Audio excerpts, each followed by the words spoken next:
ఆయన మాటలన్నీ విన్నదండి సీతమ్మ.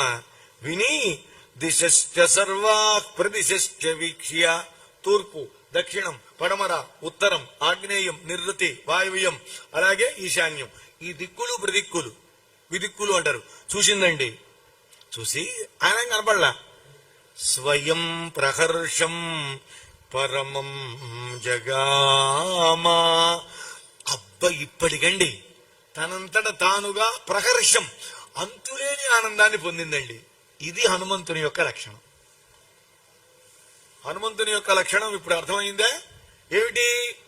చనిపోవాలి అనే ఉద్దేశ్యంలో ఉన్న ఆమెను చనిపోకుండా చేశాడు. ఆ ప్రయత్నం నుంచి వెనక్కి మరల్చాడు. నెంబర్ 1. నెంబర్ 2 ఏమిటి? ఆవిడ ఇంతవరకు దుఃఖపడుతూనే ఉంది, బాధపడుతూనే ఉంది. అటువంటి తల్లి పరమానందాన్ని పొందేట్టు చేశాడు. ఏమిటా పరమానందం అంటే, రాముని సన్నిధానంలో ఉన్నప్పుడు సీతమ్మ తల్లి ఎంత ఆనందాన్ని పొందిందో, ఈ రామ కథా శ్రవణంతో, రామగుణ వైభవ కీర్తనంతో అంత ఆనందాన్ని పొందిందండి. దిక్కులైతే చూసింది. అయితే ఈవిడేం చేస్తోంది ఆనందాన్ని పొందుతూ కూడా? ఈ చివరి మాట వినండి, మీకు అర్థమైపోతుందండి. నేను ఖచ్చితంగా చెబుతా, నేను శ్లోకాలు చదివినా మీకు అర్థమవుతుంది. అంతే. సర్వాత్మనాగా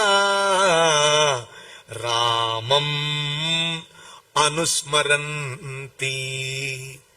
ఆవిడకున్న లక్షణం అది. ఏమిటది? ఎప్పుడూ కూడా రాముణ్ణే అనుసృత్య స్మరంతి, అనుసరించి స్మరిస్తూ ఉంటుందండి. అంటే సర్వకాల సర్వ అవస్థల్లో. ఆమెకి నిద్ర లేదండి సీతమ్మ తల్లికి.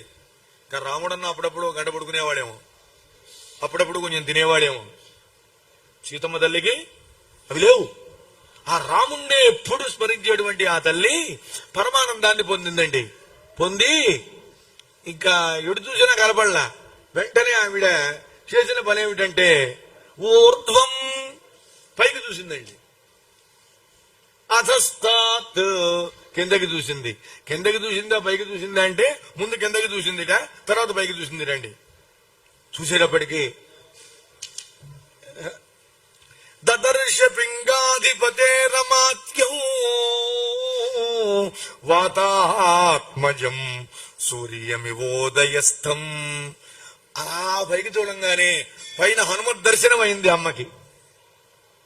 ఎలా ఉన్నాడు ఆంజనేయ స్వామి? సూర్యమివోదయస్థం, ఉదయించే సూర్య భగవానుళ్లాగా ఉన్నాడు. అమ్మకి అయ్యకి ఆయన సూర్యోదయ సమయంలో ఉండే సూర్యుడు.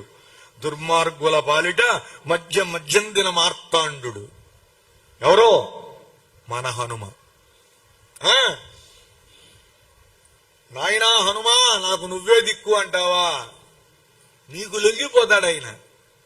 ఆయన పొంగిపోవాలంటే ఒకటేనండి, రామ రామ రామ రామ అంతే, ఇంకేమొద్దు.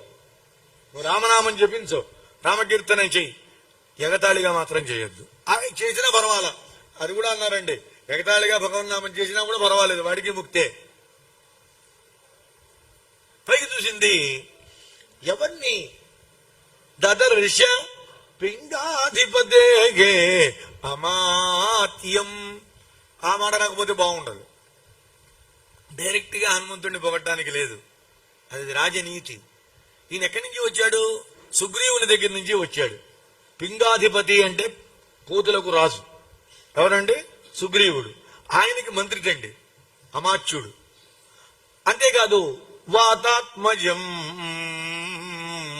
వాయునందనుడు, వాయుదేవుని కుమారుడు. పంచభూతాల్లో ఎక్కడికైనా వెళ్ళగలిగిన లక్షణం ఉన్నటువంటి భూతం ఒకటేనండి. ఏమిటది? వాయువు. దాని దగ్గర వాయువుకున్న లక్షణం మనలో ఉంటే మనం మంచి పనులు చేస్తామో అరాచకాలు చేస్తామో ఎవరికీ తెలియదండి.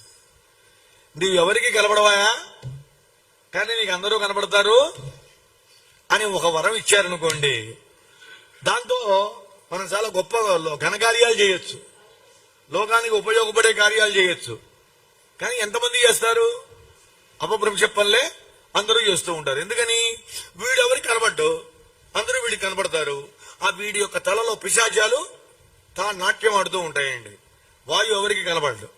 అయినప్పటికీ వాయువు కూడా ధర్మస్వరూపుడై ఆయన ప్రవర్తిస్తున్నాడు. అటువంటి ధర్మస్వరూపుడైనటువంటి వాయువు శ్రీ మహేశ్వరుని యొక్క దివ్య తేజస్సుని తీసుకుని వచ్చి ఆమె గర్భమునందు ఉంచాడు, అప్పుడు అవతరించాడు.